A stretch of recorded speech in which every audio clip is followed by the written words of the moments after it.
this video, I will show you how to unblock users on Roblox. So let's jump straight into it.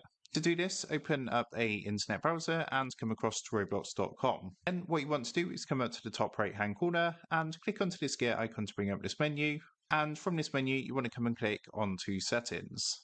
Once you're in your settings, come across to the menu on the left hand side and click onto privacy and content restrictions. And in here, you're going to see an option for blocked users. It's just down here towards the bottom. So what you want to do is give that a click. It's going to display all your blocked users on Roblox. And to unblock anyone, all you need to do is simply come to the right hand side and click the unblock button here.